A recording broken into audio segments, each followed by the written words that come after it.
Assalamualaikum warahmatullahi wabarakatuh. Perkenalkan, saya Alfi Nursyana dari Presensi 5. Saya Devina Putri Widya Lestari Presensi 7. Di sini kami akan menjelaskan tentang sumber sejarah. Sejarah mencatat peristiwa penting yang membentuk dunia. Data adalah informasi yang belum diuji kebenarannya, tapi dapat digunakan sebagai dasar analisis. Sumber sejarah sangat penting untuk merekonstruksi kejadian masa lalu dan menjadi syarat mutlak dalam penelitian sejarah. Pengertian sumber sejarah. Sumber sejarah atau data sejarah merupakan seluruh informasi yang dapat dijadikan sebagai dasar untuk merekonstruksi atau menyusun kembali peristiwa masa lalu. Sumber sejarah dijaga keberadaannya sebagai bukti peristiwa penting dan bersejarah, serta meningkatkan kredibilitas penelitian sejarah. Sumber sejarah berfungsi sebagai alat pendukung keabsahan penelitian dan informasi untuk generasi masa depan.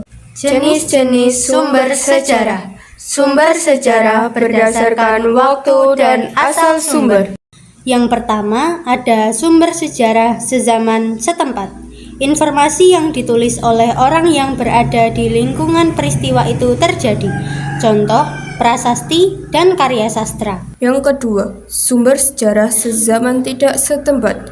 Rekaman peristiwa sezaman yang ditulis oleh orang-orang yang bukan dari penduduk setempat. Contoh, laporan perjalanan.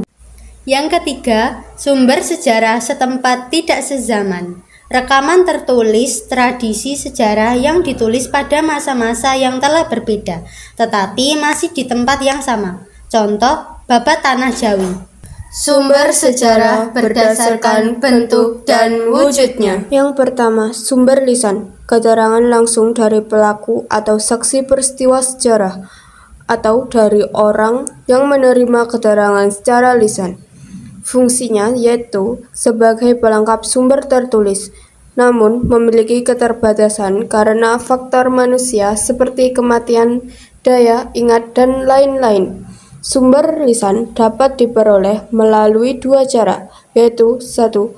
Wawancara digunakan untuk memperoleh sumber lisan dari suatu kejadian sejarah. Contoh, penelitian sejarah peristiwa Reformasi 1998 di Indonesia harus menyiapkan pertanyaan yang akan diajukan kepada narasumber. Contoh narasumber yaitu seperti mahasiswa yang ikut dalam demo 1998 di Jakarta, aparat kepolisian yang ikut mengamankan jalannya demonstrasi mahasiswa masa itu, dan masyarakat sekitar yang menyaksikan demonstrasi 1998. Hasil wawancara dapat dijadikan sumber dalam penelitian dan penulisan sejarah. Yang kedua, tradisi lisan. Tradisi lisan digunakan untuk mengumpulkan sumber-sumber sejarah yang tidak ada dokumentasinya. Contoh, mitos, legenda, dongeng. Fungsinya untuk mengidentifikasi dan melestarikan cerita-cerita leluhur sebagai simbol identitas bersama dan sebagai alat legitimasi. Kelebihan dan kekurangan penelitian sejarah lisan. Kelebihan 1. Melengkapi kekurangan data atau informasi yang belum termuat dalam sumber tertulis atau dokumen.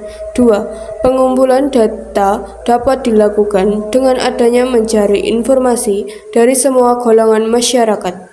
Kekurangan 1. Keterbatasan daya ingat seorang pelaku atau saksi sejarah terhadap suatu peristiwa. 2. Memiliki subjektivitas yang tinggi dikarenakan sudut pandang yang berbeda dari masing-masing pelaku dan saksi terhadap sebuah peristiwa. Yang ketiga, penyebaran dan pewarisan tradisi lisan memiliki banyak versi tentang satu cerita yang sama, sehingga kisah sejarah dapat mengalami perubahan. Yang kedua, sumber tertulis. Sumber tertulis adalah sumber sejarah yang diperoleh melalui peninggalan-peninggalan tertulis yang mencatat peristiwa yang terjadi di masa lampau. Sumber sejarah tertulis berupa prasasti, dokumen, naskah, piagam, babat, dan lain-lain. Sumber tertulis primer adalah dokumen asli yang dibuat pada saat peristiwa terjadi, seperti surat perjanjian atau kontrak. Sumber tertulis sekunder adalah tulisan yang dibuat oleh peneliti atau sejarawan tentang peristiwa sejarah, seperti buku, sejarah, atau artikel jurnal. Contoh tertulis yang dapat dijadikan sumber penelitian sejarah. Yang pertama, surat kabar. Berita-berita yang ada di surat kabar dapat dijadikan sumber yang berharga bagi peneliti sejarah. Yang kedua, surat-surat. Surat-surat pribadi maupun surat-surat resmi yang dibuat oleh pemerintah dapat menjadi sumber sejarah. Yang ketiga, notulen rapat. Catatan yang berisi tentang hal-hal yang menjadi materi penting dalam pembicaraan rapat. Yang keempat, laporan-laporan. Laporan yang dibuat oleh lembaga pemerintah atau lembaga non-pemerintah seperti laporan tahunan. Yang ketiga, sumber benda. Sumber benda adalah sumber sejarah yang diperoleh dalam bentuk benda-benda peninggalan sejarah. Contoh sumber benda seperti alat-alat kehidupan zaman dahulu, candi, perhiasan, bangunan bersejarah, senjata dan alat peperangan kuno, dan artefak.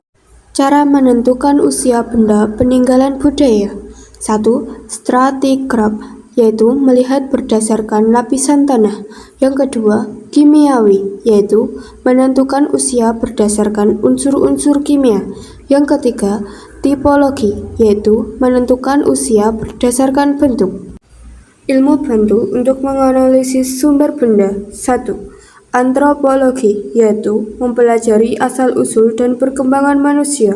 Kedua, arkeologi, yaitu mempelajari benda atau peninggalan kuno. Yang ketiga, epigrafi, mempelajari tulisan kuno atau prasasti. Yang keempat, filologi, yaitu mempelajari bahasa, kebudayaan, dan sejarah. Yang kelima, sumber rekaman. Sumber rekaman adalah sumber sejarah yang berupa rekaman audio dan visual, seperti film dokumenter tentang peristiwa sejarah. Contohnya, penumpasan pengkhianatan G30 SPKI. Berikutnya, berita tentang peristiwa bersejarah di televisi atau YouTube. Contohnya, proklamasi kemerdekaan atau pidato penting oleh Presiden Soekarno melalui TV One News plus Sports. Selanjutnya, dokumentasi peristiwa bersejarah. Contohnya, mendokumentasikan peristiwa Rengas Dengklok, momen penting dalam sejarah Indonesia. Sumber rekaman memiliki kedudukan penting dalam studi sejarah, setara dengan sumber tertulis dan lisan. Namun masih kurang diminati oleh sejarawan dan penulis sejarah yang lebih cenderung menggunakan sumber tertulis. Sumber sejarah berdasarkan sifat sumbernya. Sumber sejarah dapat dibagi menjadi 3 jenis berdasarkan sifatnya. Yang pertama, sumber primer. Sumber primer adalah kesaksian langsung dari saksi mata atau pelaku sejarah menggunakan panca indera atau alat mekanis saat terjadi. Dapat berupa tulisan, lisan, atau audiovisual. Contoh, dokumen asli, foto, video, dan rekaman suara. Yang kedua, sumber politik. Berisi tata kelola pemerintahan, kekuasaan, revolusi, perebutan wilayah, aksi massa.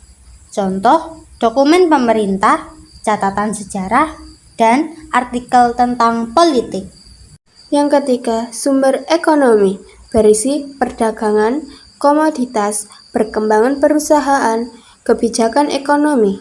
Contoh, laporan ekonomi, data statistik, dan artikel tentang ekonomi. Yang keempat, sumber sosial. Berisi struktur hidup masyarakat, aksi massa tanpa unsur politik. Contoh, catatan sosial, artikel tentang masyarakat, dan data demografi. Sekian dari kami, kurang lebihnya mohon maaf. Terima kasih. Wassalamualaikum warahmatullahi wabarakatuh.